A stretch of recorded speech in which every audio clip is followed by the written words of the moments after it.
Hi everyone, Dr. Samantha Cottrera here, the Principal Storytelling Officer for the Histoire Source Story video series. A video series where myself or a French host get to talk with historians and archivists and curators and sociologists and anthropologists about one primary source that you might be able to bring into your classroom and ask, what is the source, what is the story, and how can it challenge Canadian history? It is June. We are counting down the days until we are no longer in our formal classrooms, and this video has been made in that type of spirit to be able to think about something that you're not bringing into your classrooms, but maybe you are suggesting to students to bring with them into their summer vacation. And I'm just really excited that we get to be able to have a conversation like this to end this year's academic series. As you go into the summer, know that we'll be working hard through July and August to get our series ready for September. Starting in September, we're going to have 10 videos between September and March, both with myself and our French host, as well as our reaction videos. And I'm so excited to be able to continue the conversation that we started this year with a whole new series for next year. Let us know, of course, in the comments or via email or all of our social media handles, which you can see right here, if you're interested in being part of our community, helping to build resources to identify perhaps short stories, petite histoire that you want to share, or maybe there's some opportunities in your classes next year to bring these videos explicitly in and have your students respond back to them. Like, that would just be the bee's knees for me to be able to share student work through our social media that you have created because of these videos. So think of us, we'll be thinking of you, and know that you can always access them as a video, just like this, of course, as a podcast as well. And if you are watching this, that you can watch it with French or English subtitles, just click on closed captioning below, and it is available for you en anglais ou en français. And I'm sure our French host hates it when I say that because I am not Francophone, and I'm sure that sounds terrible to a Francophone ear. Okay, so let's get into today's video. I'm excited, as I'm sure you guess.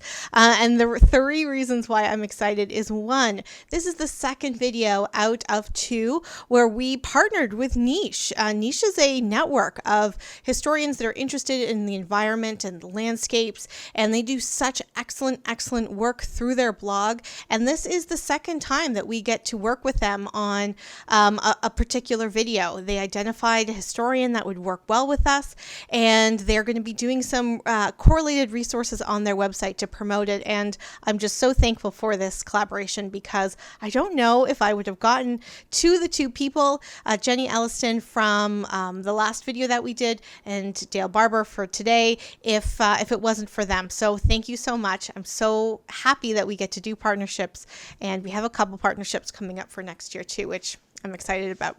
The second reason, I already told you who we're going to talk to. We're talking with Dr. Dale Barber, who is a historian of beaches. He's a historian of beaches. I mean, there's no better way to say it. We're going to be talking about beaches today, specifically Sunnyside Beach in Toronto. But the conversation isn't just about Toronto. We were like laughing that it would be great to go down to Sunnyside and film the video on the beach, but we're not actually filming in June. It is way too cold to go down there and film. But also, we couldn't screen share. You know, we'd be there, but we couldn't screen share. So that would be unfortunate. So we're going to be talking about beaches. The third reason why I'm excited is because we are talking about beaches, specifically how something like a public beach becomes a built environment. And the reason why I wanted to kind of end the series on a conversation like this is because I don't necessarily think you're going to bring it into your classroom, but maybe you want to bring some of these ideas to your students in your classroom for them to think about as they are doing their summer holidays. If they go to a public beach or if they go to a public park, and to think about how these spaces get created, how these spaces didn't just become a white sandy beach one day, but rather came a process where people can go for these leisure activities. And what does that mean in terms of colonization? What does that mean in terms of race and ethnicity? What does that mean in terms of gender? And so this is a fun conversation because we get to talk about beaches, but really it's a serious conversation to talk about the different forces that make these public spaces where we can go and do leisure activities. So bring these ideas to your classroom for your students, just maybe to think about. In the summer, or if you're watching this in preparation for September, it might be a good conversation starter when you start the year back in September. And I'm just thinking of like in September when there's like those extra very, very hot days and the students are just like sweaty and in class and they're staring outside and they just want to be outside. I don't know if it's nice or cruel to be like, let's talk about the history of beaches. Actually, no, it's nice. It's the nicest thing you could do, and I hope that you do it. We are going to have some videos this summer, just so you know. They're going to be our short story, Petite Histoire. So make sure you subscribe below, you like this video so that you know when those videos are coming. Again, on our social media, we'll be promoting it. And yeah, all right, let's go over to Zoom. Let's talk with Dale, and let's learn about beaches. Dale, I am so excited to talk with you for this kind of balmy summer final video. Before we get into it, please introduce yourself. Okay, my name is Dale Barber. I'm a historian that looks at recreation areas, beaches, environments, places like that. How people use them, kind of how they learn to use them as well. My background, my training came from the University of Manitoba, University of Toronto. I'm now working as a course instructor in Winnipeg. So I've been in Toronto, I've been in Winnipeg, I've been around a bit. Well, I love that your work talks about, like you said, these areas and how we learn to use them and how we create them, because so much of what we're going to talk about, while we're going to talk about a specific location, can be, extrapolated to other places. And I think that's always useful when you have so many experiences in different places that you can pull on the learning of those. So thanks for grounding us in both Winnipeg and Toronto.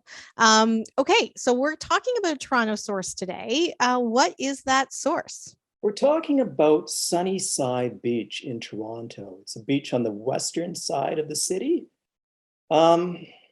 It has a long history in Toronto. And at the beginning of the 20th century, it was a super popular bathing beach in Toronto. So we're going to be talking about Sunnyside. And we've got a picture up. I think we're kind of looking at the off season here, but this is the stretch of Sunnyside, looking out towards the Humber River in Toronto. I love that we're talking about a beach, because sometimes there are shots when it is more in season that makes it seem very, dare I even say, tropical. Sunnyside Beach. But also there are lots of beaches in Toronto, but around Canada too, that have these kind of different flavors. They seem very familiar, but also unfamiliar because of the original landscape. So I can't wait to get into it. It's interesting too. I mentioned this when we were talking beforehand, that my grandmother, when she was a teenager, that little period between when she was a teenager before she was a mother, spent a lot of time partying and dancing at Sunnyside. So I always have a soft spot in my heart for it. Your grandmother was probably the ideal demographic they were looking for when they built a place like Sunnyside. They imagined that young adult crowd, particularly people between, they're teenagers in their early 20s, between, when they're still single, they're going out to party. They built Sunnyside to be that sort of place. When they originally built it, it had a beach, it had an amusement park, and they were thinking, if we can get these young singles out here, this sort of new market, we can make some money from them. Yeah, let's just dive right into capitalism. Do you want to take your screen share down? Sunnyside was all about capitalism. Sunnyside was all about capitalism. I kind of one of my goals in this project is to sort of denaturalize how we think about beaches. We think of them as a natural environment. I want you to think of Sunnyside as a bit unnatural. It's a place that had to be built, and it's a place that was built with certain goals in mind, including a bit of capitalism. Okay, so the second question in this series is what is the story? And I think that that last little bit you've hinted at what the story is going to be. And I know because I've seen some of your work, and we talked a little bit about this source beforehand, that I know we're kind of going to go through quite a large stretch of time, which I think is really exciting because, like, as someone that lives in Toronto, I can go visit there now. My grandmother would have visited there in the late 40s, early 50s, but we're going right back to the beginning of the century, right? So why don't we like get right into it? What is the story of this source? How can we think of it as like not like a non-natural place? How can we understand it with that intersection with capitalism? All right, I want us to think of Sunnyside Beach as we're going to go right back to the late 19th century here. And I want you to think of what using a beach would have been like back then. Back then, if you were using a beach, you were probably male and you probably weren't wearing a bathing suit. You were skinny dipping, as we would call it now. And there weren't really designated recreation spots for bathing. So people were bathing off the docks. They were bathing around logs that would be floating in the water. They were bathing in spaces of availability, I would call it. So again, if we go back to the 19th century, the beach is sort of a place where men and women went together as a recreational space. Didn't really exist in Toronto. In some ways, we had to kind of import it in. So as And a and of course, just to cut in there quickly, of course we're talking about like settler populations, we're talking about leisure, we're not talking about indigenous uses of Lake Ontario, which is where the Sunnyside Beach is, because that kind of importing in is literally part of that kind of settler kind of colonialism to build to nation build, right? It is exactly, Yeah. we tend to think of settler colonialism as bringing in our type of agriculture, bringing in, the set of plants we want to grow, setting up our cities. It's also, I'm going to say, taking possession of the land in an embodied fashion, saying, okay, we're going to start using this area recreationally. And we're going to do things over here. We're going to do things over here. And as part of that, as bathers, you also kind of have to learn the local environment.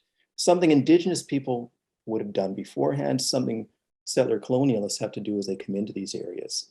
So yeah, it is very much taking possession of the waterfront and using it for your purposes. Absolutely. I think you have some Well, archival photographs to help us understand some of the different elements of Sunnyside. Is that right? I kind of want to walk us through what Sunnyside would have looked like around 1900 or so. By this point, it's primarily a beach where men and women can bathe together. So by 1900, it's expected that, men and women can use this space. The men are expected to be in bathing suits, the women are expected to be in bathing suits. But what I want to point out is that when we look at Sunnyside around 1900 or so, it doesn't look like a beach is supposed to. The shoreline is torn up. It's got hydro lines offshore that are looping around Lake Ontario to Niagara Falls. It doesn't look like a beach should. I think that's a really interesting activity. If a teacher wanted to talk about this in their classroom, it's a really interesting activity to kind of brainstorm with their students. Like, what do you expect a beach to look like? And then use a photograph like this as a comparison to talk about what is there as a beach as you expect it, because you know this is to be a beach, and what are the things that are unexpected, and how might your expectations of a beach change depending on where you live and where you've been and what your family has from? Because I think as a way to think about how these spaces get created, it's really useful to identify your expectations of these spaces too, like to verbalize them. Yeah, no, that's a good point. You can think about how our expectations of what a beach should look like, have been built up over time, depending on what sort of culture we exist in and what our own experiences have been. We're looking at a picture of Sunnyside in 1912 here. I'll flag again, doesn't It's got structures on it that we wouldn't expect from a beach. They've actually built an overpass over part of the beach. As part of building that overpass, they imagine that the bathers would move on, but they don't. The bathers stick to their old bathing areas, despite the fact the environment is in some ways being compromised by this construction around it. Okay, so this is not a photograph, and it looks so different than the photographs that you just showed us, because those ones were a lot of children. It was a little chaotic. It definitely was not safe. It would not pass code now, whatever code I'm talking about. And this is from a couple of years later, circa 1914. Can you tell me a little bit about this as a way to think about that development to Sunnyside? So the image I'm showing you here is a plan, again, from about 1914. And it's Toronto imagining what Sunnyside could look like.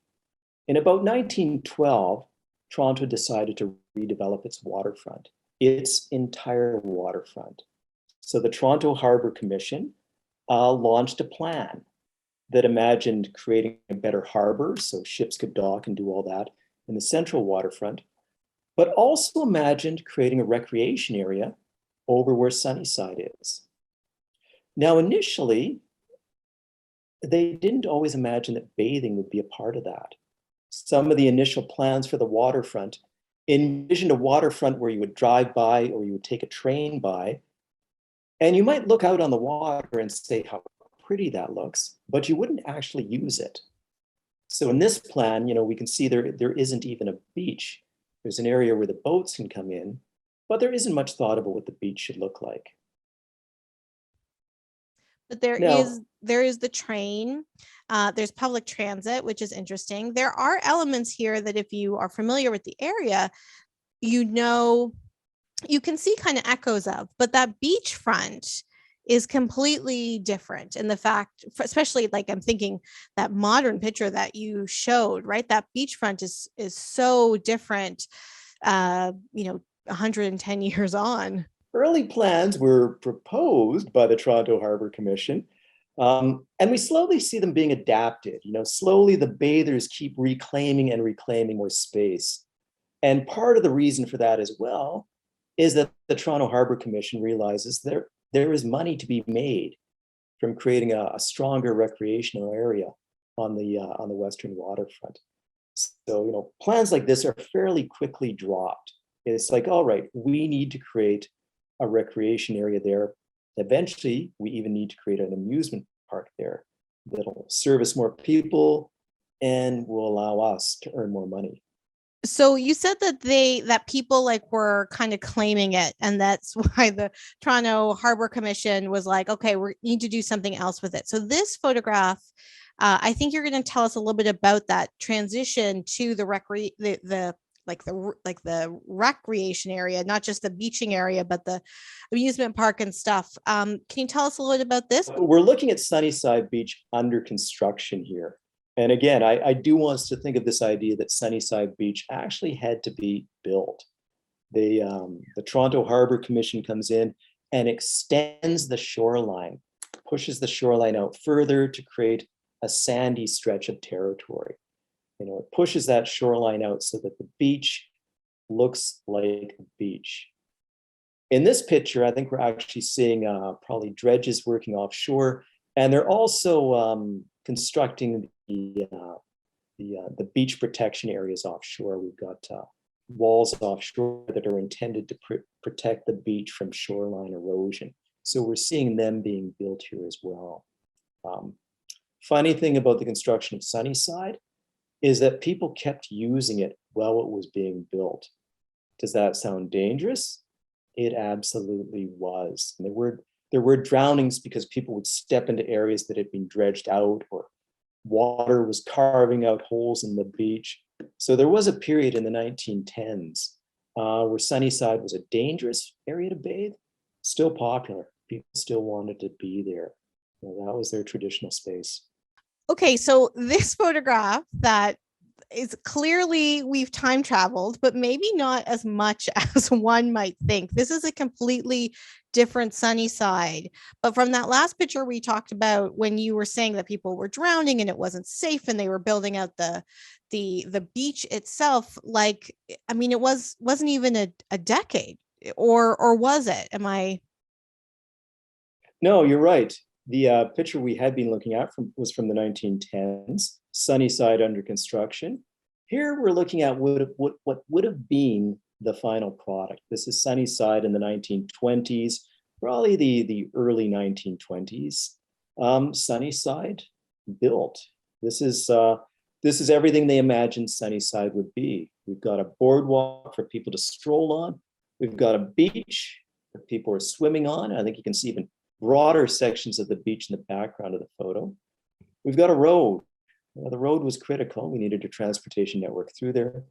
We've got an amusement park on the shore side of the picture there. And we've got crowds of people, out at the beach, out at the amusement park, pulling this all together. So this is Sunnyside in its, with apologies, high tide. I thought you were going to say heyday, but you went right in there. It's so interesting because, I mean, we didn't talk about this, but like the main thing that I think of when I see this photograph in comparison to the one that you had just shown was the difference in class. Like there, people are fully dressed. There are tons of cars. There's clearly like a different approach to being in this space than there was a decade earlier. And that is a really striking example. And I know that Sunnyside Beach continued to be busy, and you have some other archival photographs that showed people using the different elements of the beach in the space. Shall we go to those? Yeah, let's take a look at this one. We're looking at the amusement park in this photo. So again, I want us to think of these crowds of people coming out to the amusement park. A lot of them adults. We tend to think of amusement parks as places where kids went, but in the early 20th century, a lot of times it was where men and women went, to go out on a date, or to go out and sort of, cruise and look for a potential date partner. So there's a kind of a different age dynamic going on here. They look very middle class in some way. People were dressing up, going out to the amusement park was a bit of an event. For what it's worth, they probably weren't all middle class. A lot of these people were dressing up, they were working class, they were putting on their sort of Sunday best and going out for an event. The Harbor Commission, when it was planning Sunnyside, always sort of imagined a refined environment. And in pictures like this, we get a sense that they succeeded, but the working class also made space of their own on Sunnyside. So I don't want us to think of this as just a sort of, wealthy playground. Poor people, carved out their territory there as well. Yeah, one thing that struck me, considering, we're into our third year of the pandemic, is all the people. And then, like, when you think about what happened between those first photographs that you showed us and these ones, and there was a whole world war. And now that we're getting into summer, I know I'm really looking forward to being around people a little bit more, despite the fears of COVID. But I'm excited to be around people more. And I wonder, when I look at a photograph like this, if people too coming out of World War II and the influenza epidemic, if they also were excited to be around other people, right? And like you said, working class people use these spaces and built these spaces as well. And I wonder if there was an element of that, of really appreciating being around each other and being alive and having leisure time to be able to do this. Being back in the crowd in some ways. Yeah. I think there was an element of that. I think there was an element of that, that makes us think about these crowds in the 1920s. But even in the late 1940s and the early 1950s, coming out of World War II. A lot of these beaches sort of had their second life after World War II. If we want to skip to a different beach, we could take a look at Winnipeg Beach in Manitoba. Some of its best years were in the years immediately following the Second World War, when people were recovering. People wanted to party in some ways. They wanted to go Hmm. someplace and have fun. So there is a recovery narrative here as well, I think. This is sort of an idealized picture of Sunnyside. We've got the bathing pavilion in the background, this monstrous bathing pavilion where hundreds of people could go in and change clothes and come out and use the beach. And we've got the beach crowded, and we've got all the people on this pier in front of the bathing pavilion posing for the photograph. Make no mistake, this is very much a group of people that knew their picture was being taken. But this is Sunnyside as it's opening in the 1920s. The future, the way we should be using the beach, has arrived. And that pavilion, not the wooden and concrete structure, but that pavilion is still there. And through the magic of editing, we're back to this photograph, which is where we started, and we see that same structure that we saw in the photograph from the 1920s. And I think you have some better shots of it too, correct? Yeah, we're looking at the Sunnyside Bathing Pavilion once again. It's survived, and it's survived from the 1920s, still being used today. Sure, we can see people playing on the waterfront. They're playing in the sand.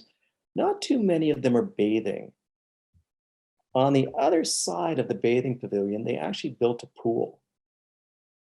After doing all this work of creating a beach at Sunnyside, they realized it was pretty cold in Lake Ontario for much of the year. So they actually built a pool next to Sunnyside and said, if we want to monetize bathing, we somehow got to control the environment. So they built a pool where they could keep the water a bit warmer. So we're seeing people playing on the beach here. The people swimming are probably over in the pool. Mm-hmm.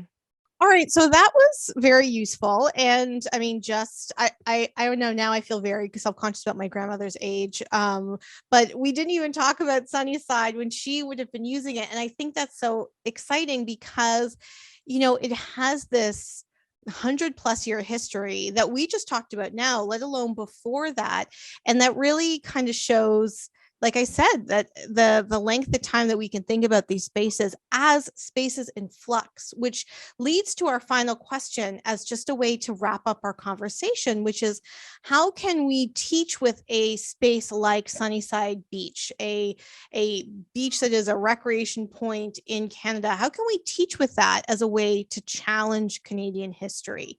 And I before I throw it to you, I think I just want to highlight that we've kind of talked about some of those things already, in that, a lot of kind of discourse about Canada as being this like place of nature, but you've really highlighted how it is a place of building landscapes for certain purposes. And as we talked about right at the beginning, how that intersects with colonialism, settler colonialism, and how we talked about throughout also like gender and class. So, is there a way that you want to kind of end this conversation to pick up on how you can teach with a space like this to challenge Canadian history? I guess I would just say that I am, again, once again, trying to denaturalize nature. Like, I want us to think of how the environment we take for granted a lot of times, has been constructed, has been reshaped to do a particular job. So the beach, particularly beaches when we look at them in Toronto, but also in other areas to a degree, have been shaped and sometimes modeled to play a particular role. It's, we want to create recreation space here. We want to create recreation space for particular people. We want to create recreation space that can also turn a profit for the people running businesses around that recreation space. So again, the sort of environments that we assume are just natural, that are just out there, often have been crafted in one way or another to do their job better, or in some cases to to do that job entirely. Again, when we look at Sunnyside, it was not a well-constructed beach as a natural environment, but as an unnatural environment, it could do that job a little better. One of the one of a big thing of the TRC, of the Truth and Reconciliation Commission, especially as related to teaching and learning in elementary and high schools, is that yes, we need to teach about residential schools, but it's bigger than that. We have to really understand and bring in a greater connection to Indigenous epistemologies and connection to the land, the land and water. And what one of the things that I'm hearing from you too is that in recognizing the built construction of these areas that we consider natural, in recognizing that we actually can get a better sense of our own connection to the land, to be able to think about, was this shore always sand, or was it stone, the way that it was, like pebbles, the way that it was kind of originally was for the majority of history. And I think I just really love that we're ending the series on these conversations, because I think it really can help people think more broadly about land and environment and nature, and what is created and what isn't, and how can we develop closer relationships to what was here before colonialism, and so that we can better honor a sustainable future that keeps this land in place. Some of the things that I'm thinking of that are kind of lessons or like activities or assignments that teachers can do in their classroom around this is to do that very thing of like mapping certain locations, to be able to look at archival photographs of places that are, they understand as natural places in their communities, to be able to show what is similar and different in order to show that built environment, but also even to go to a place and, like, for example, go to Sunnyside Beach and to do some like writing about what do you feel, what do you see, what do you hear, and how would that have changed? How would that have been different 50 years ago, or 100 years ago, or 200 years ago, or a millennia ago, as a way to really trigger that kind of conversation about the building of an environment. And I really appreciate you bringing so much of that history to this conversation. So thank you. We can think of this as an example of ecological imperialism. Oh, that's a big one. Ecological imperialism. Ecological imperialism. We can think of it as just one other thing that Europeans imported into the Americas. We brought our food, we brought our plants, we brought our animals. We brought our way of thinking about the environment, and then we shaped the environment we found to sort of match that way of thinking about it. So leisure, recreation, the environment should look a particular way. If nature doesn't provide, we will transform it to look that way. Yeah. Yeah. What a powerful way to end. Thank you very much. And thank you for your time. Yeah. That is a picture of my grandmother right there. Oh, that black and white photograph of her when she was 14. It may be a photo booth taken at Sunnyside.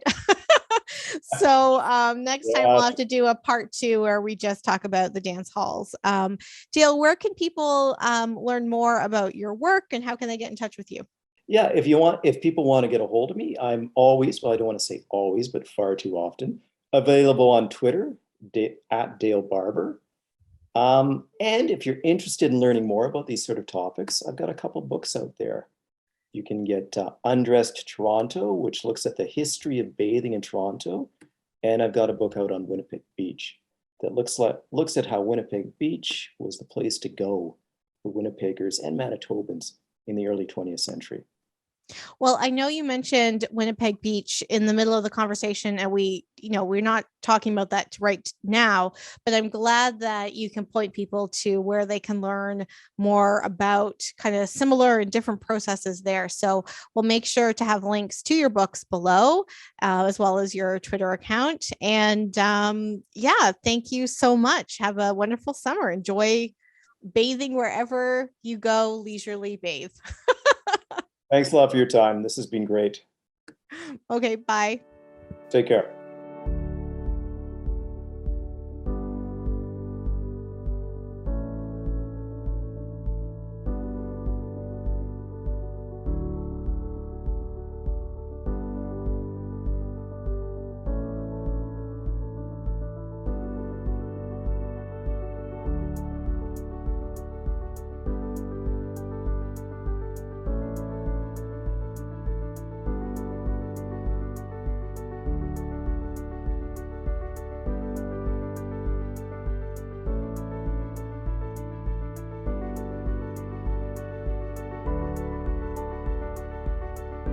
Hey everyone, we hope you enjoyed that video as much as we enjoyed making it. If you did, make sure you like below. Also comment and let us know how you're thinking of using this in the classroom.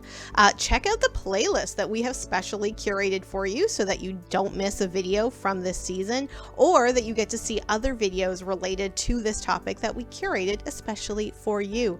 However, I also want you to subscribe. We're reaching the end of our season, but we have a whole new season coming out in September that we want to make sure that you know about. We also have a whole series of videos coming out this summer called Short Stories, Petite Histoire, from community members who are showing you sources that you can use in your classroom. We know that summer's coming up and that you are going to need a break, but we're also going to have a no stress, no fuss, just go for a walk and do some thinking professional development. And we want to make sure that you know about that as well. So make sure you subscribe, like, comment, check out our playlist here, and keep an eye on all of our social media so that you know when our no stress, no fuss, just go for a walk and do some thinking professional development starts for the summer. Have a great day.